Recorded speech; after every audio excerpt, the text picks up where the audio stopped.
আসসালামু আলাইকুম। আশা করছি প্রত্যেকে ভালো আছেন এবং সুস্থ আছেন। আজকের ভিডিওতে আমি কথা বলবো কারা ইউকেতে আসবেন, কেন আসবেন এবং কাদের জন্য প্রবলেম ফেস করতে হতে পারে ইউকেতে, এবং ইউনিভার্সিটিগুলো কেন রেস্ট্রিকশন দিচ্ছি বাংলাদেশি স্টুডেন্টদেরকে। কথা না বাড়িয়ে শুরু করা যাক।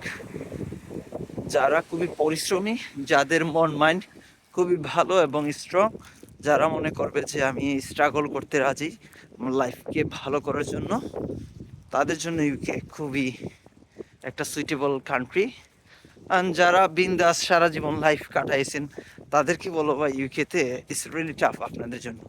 সো একটু যদি আপনার চ্যালেঞ্জ নেওয়ার সেই সক্ষমতা থাকে, কাজ করার সেই সক্ষমতা থাকে, ভোরবেলা ওইটা কাজ করার জন্য যেতে হবে, 10 থেকে 12 ঘন্টা কাজ করার একটা মন মানসিকতা থাকে, কি কাজ করছেন সেটা না ভেবে যে কোনো কাজ করার মন মানসিকতা থাকে, তারা কিন্তু ইউকেতে এসে মোটামুটি ভালো লেভেলের একটা সাস্টেন করতে পারবে। আপনারা চিন্তা করেন 1 বছর 2 বছর আগে আমার কথা, আমি অনেক কষ্ট করেছি। সকালবেলা ভোরবেলা 4টার সময় উঠতাম, কাজে যাইতাম, সকালে যেতাম কাজে, বিকালে যেতাম কাজে, কাজ আর কাজ। কেমন এখন আলহামদুলিল্লাহ আমি একটা ইউনিভার্সিটির লেকচারার। সো ভালো যাচ্ছে দিনকাল আলহামদুলিল্লাহ। তবে এটা আপনাদেরকে এটা একটাই বলবো যে মন মানসিকতা ভালো রাখেন এবং কাজ করার মন মানসিকতা রাখেন, তারা কিন্তু ইউকেতে সাস্টেন করতে পারবে। কাদের জন্য না, এই যে বললাম, যারা এই কাজগুলো করতে ও ওয়ার্ক জব করতে রাজি না, তাদের জন্য কিন্তু ইউকে সুইটেবল না। কেন বাংলাদেশি স্টুডেন্টদেরকে তারা রেস্ট্রিক্টেড করে রেখেছে? কেননা আমাদের দেশের স্টুডেন্টরা আসার পরে অ্যাসাইলাম ক্লেম করে পড়াশোনা না করে অন্য দেশে চলে যায়।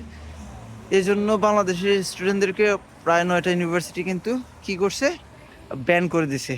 সো আমি বলবো, যদি আপনার পড়াশোনার মন মানসিকতা থাকে, কেরিয়ার গড়ার মন মানসিকতা থাকে, আপনি কিন্তু ইউকেতে এসে পড়াশোনা করতে পারবেন। এখন আসেন কোন কোন ইনটেকে এই দেশে আসা যায়। একটা হচ্ছে জানুয়ারি ইনটেক, এটা হচ্ছে এপ্রিল মে জুন জুলাই, এখানে আছে সেপ্টেম্বর ইনটেক।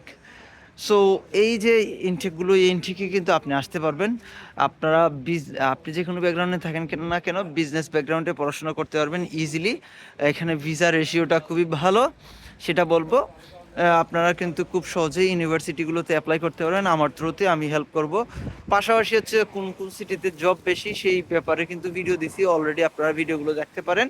সো আমি বেশি কথা বলবো না, এটাই আজকে বলবো যে ভালো মন মানসিকতা, চ্যালেঞ্জ নেওয়ার মন মানসিকতা রাখেন, তারা কিন্তু ইউকেতে সাস্টেন করতে পারেন ইজিলি। ওকে, আজকের ভিডিওটা এই পর্যন্ত। আসসালামু আলাইকুম।